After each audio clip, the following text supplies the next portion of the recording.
We're going to use a 3.6 kilogram bike to attempt to take the KOM on the most famous Tour de France climb, Alpe d'Huez. When I say we, I actually mean Andrew Feather, the best amateur climber in the world. How will he stack up against the world's best riders in the Tour de France? Can he beat them? Let's find out. Previously on GCN Plus. Assisted by a crack team of amateur hill climb champions, Andrew Feather attempted to get the KOM of Alpe d'Huez. With a horrific headwind, the weather was against him and his Domestique struggled. He fell agonisingly short of this prestigious KOM. The KOM currently stands at 39 minutes 54 seconds and was set by the American cyclist Kuss during the last time the Tour de France came up here. Now, the official fastest time is said to be Marco Pantani, who did it in 37:35, which is absolutely rapid, but it's not on Strava, so did it really happen?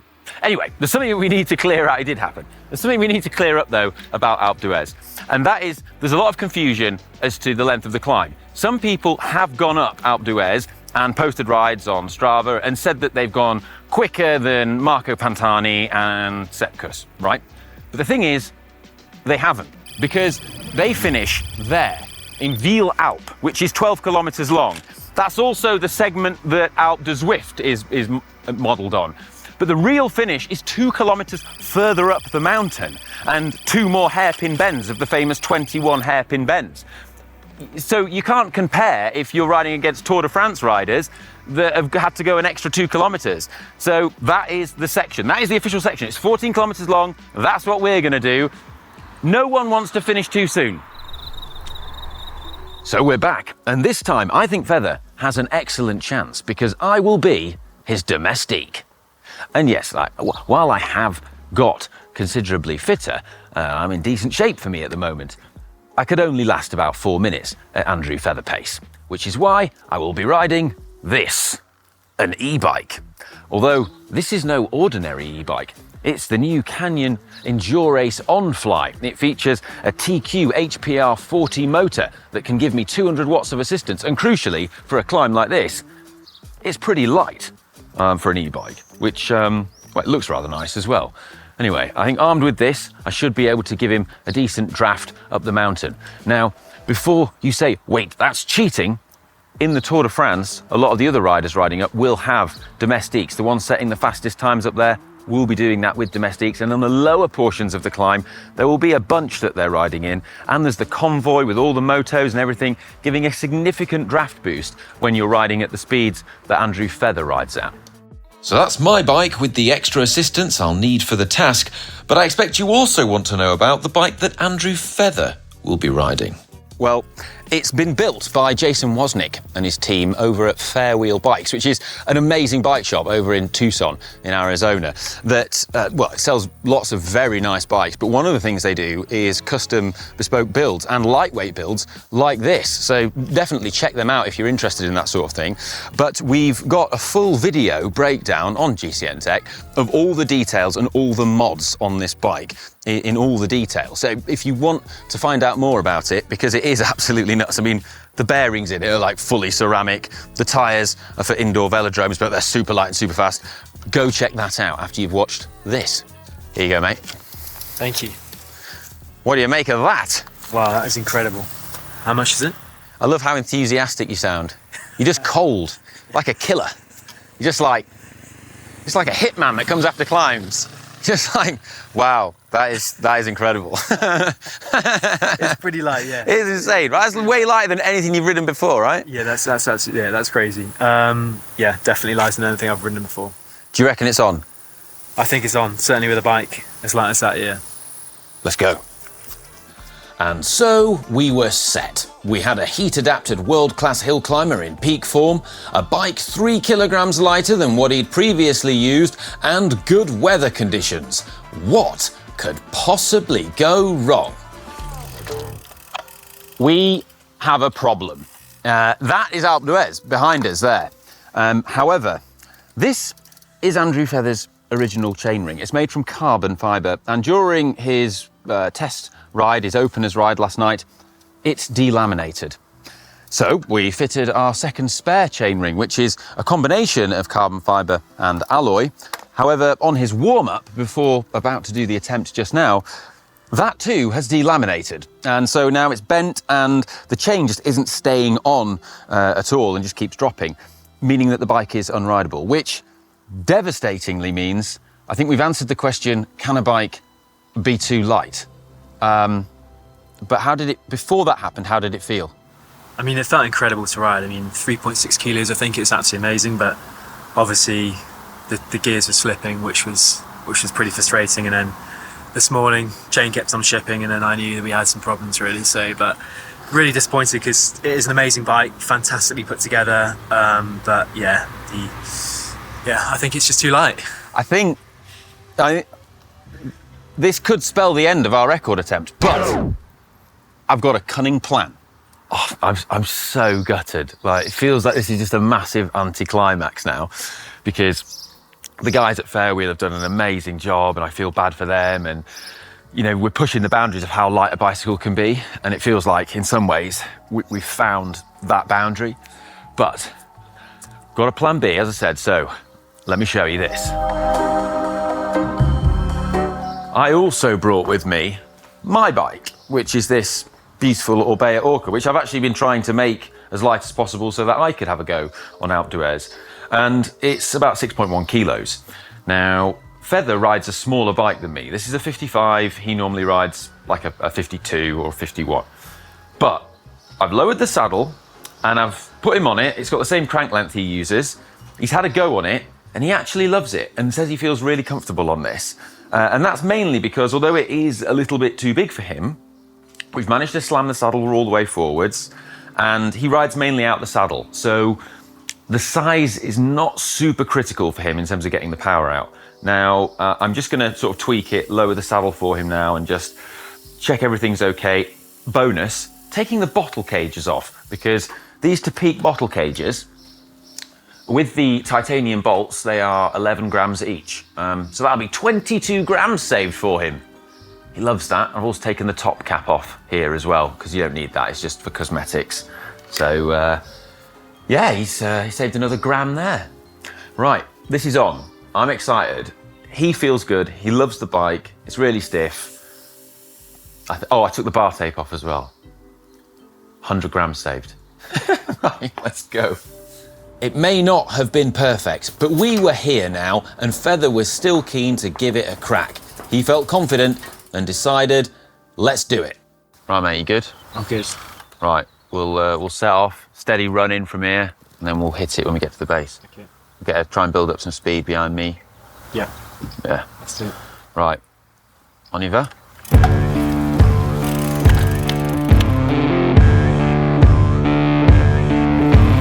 This is good, mate. I've got your power on. Because Andrew's riding my bike, it's connected to my power meter on my Wahoo. So I can see the power he's doing.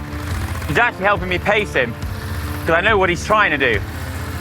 And the trick is on this first section, not to go too hard, because it's the steepest bit of the climb. You can get it back. This is mega, this.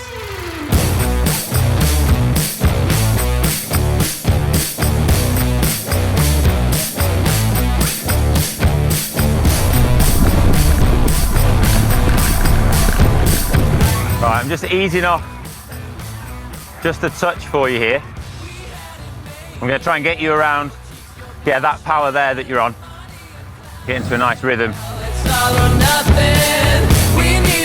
Kick out the corner.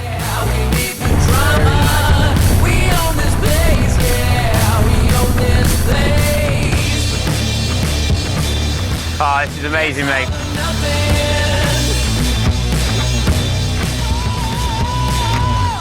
It's actually amazing that I can ride at this world-class pace using an e-bike, and it's giving me an idea of what it must be like to be one of the best in the world, because the speed that we were going at was around 20 kilometers an hour, and seeing in real time the power that Feather was putting out was incredible. It was like having a front row seat. Little squeeze here, because you'll get a rest on the hairpin. Little micro rest. Yeah. That's good though, that you feel good right now. That's good, mate, because that's what it's supposed to be like right now. Power's amazing, mate.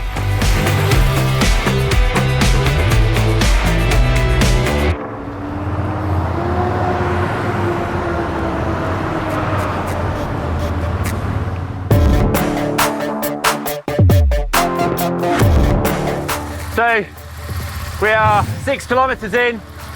Feather is absolutely killing it. Currently averaging 395 watts. He is absolutely smashing it.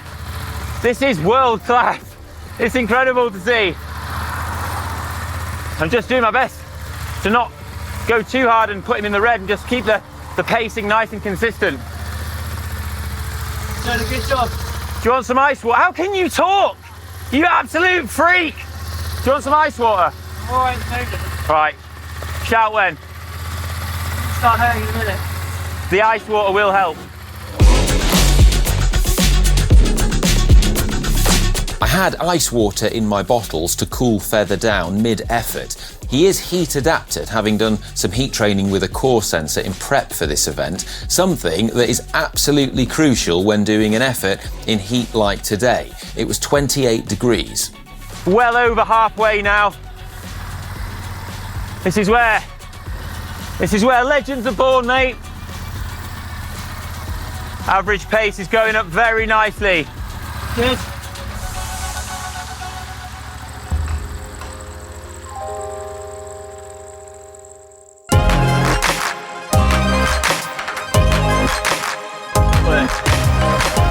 A little bit more, please, a little bit more.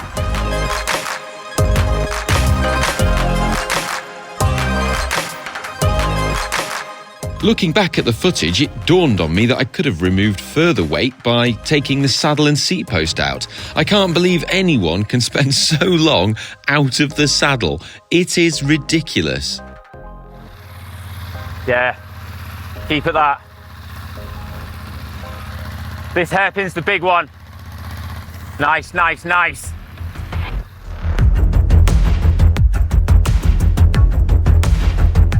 At this point, it was going well. We were up on Feather's previous pace and had paced this effort to perfection, ready to do a negative split in the final 3 kilometres. But then, disaster struck.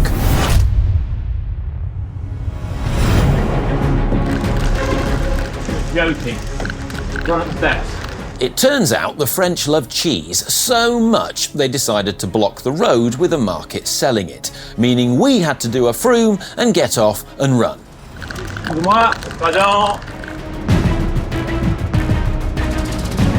Following a quick remount, we then had 2 kilometres left to race to the finish and make up as much time as possible. Keep going, keep digging. Just dig in now. I'll TT you in now.